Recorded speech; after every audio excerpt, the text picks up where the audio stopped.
السلام عليكم ورحمة الله. صباحكم بخير وبركة ويمن وإن شاء الله.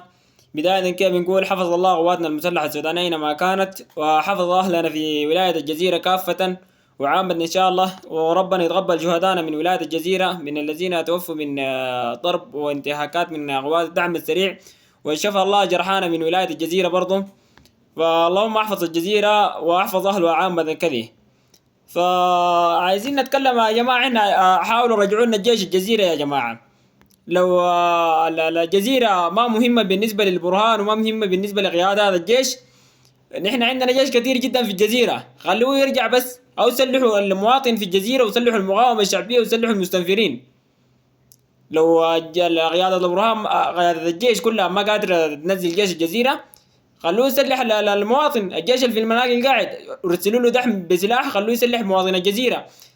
قرى الجزيرة 90%، والجزيرة 90% دخل الدعم السريع، سرق جميع الممتلكات والسيارات، اغتصب كمية كثيرة جدا من البنات، قتل أغلب الشباب، توفوا ظلم، توفوا دفاع عن أنفسهم، عن أموالهم، عن عروضهم.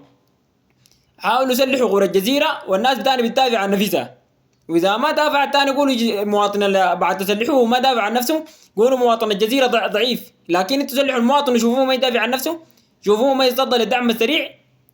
والله أي مواطن في الجزيرة مستعد يموت ولا دعم سريع يدخل يشيل منه جنيه واحد. الناس دي بتخش القرية ما بتلقى فيها ولا مواطن عنده سلاح، بتخوف الناس بالسلاح، يا تشيل الممتلكات حقاتهم كلهم يا تضرب سلاح. وفي بعض القرى بتهاجر كاملة، بتخلي القرية فاضية.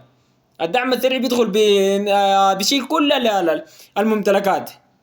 نحن بنعرض لكم فيديوهات بعد شويه، وبنعرض لكم فيديو بعد شويه بتشوفوا الناس دي بتغادر كيف من القريه حقتها بتفوتها، والناس اللي بيخشوا بسيارات وبيخشوا بمواتر فقط، ما يعني ما معهم اصلا امكانيات كافيه يحاربوا بها. لو كان المواطن مسلح كان دافع عن نفسه، كان صدى للدعم السريع.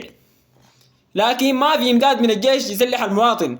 جيش المناقل موجود، نزلوا له امداد من الخرطوم، خلوه يدخل يسلح المواطنين. الغرة اللي حول المناقل دي كلها غرة ما فيها سلاح، خلوه يمشي يدخل منها المناقل دي الطابت الحصحيصة، كلها الغرة اللي حوالي غرب الحصحيصة وريف طابت، الهدى، كلها المناطق دي مستباحة من الدعم السريع لأنه ما فيها سلاح كلها. عندك المحيريب، الغرة جنب المحيريب كلها برضها مستباحة. الناس دي عندهم ما عندهم امتيازات كافية، بس بيدخلوا بسلاح بسيط بيجمعوا به سيارات. السيارات اللي بيجمعوها دي يعملوا بها شنو؟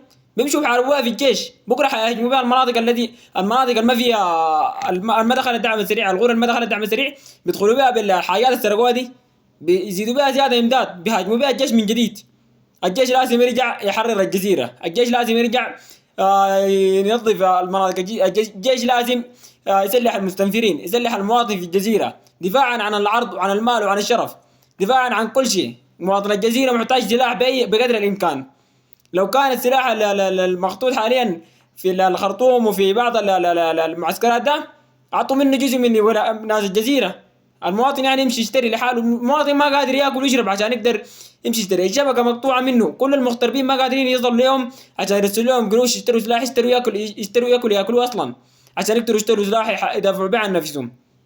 الحل الوحيد هو حاليا في الوقت الحالي الجيش، وجيشنا في المناقل موجود، خلوه يدخل يرتكز في المناطق ما فيها جيش، خلوه يمشي يمشط المناطق اللي فيها دعم سريع والقرى التي انتهكت الدعم السريع. وختاما كان نقول حفظ الله قواتنا المسلحة السودانية، وإن شاء الله شفى جرحانا، وإن شاء الله ربنا يتقبل كل الشهداء الذين دافعوا عن أعراضهم وأموالهم في ولاية الجزيرة. والسلام عليكم ورحمة الله وبركاته.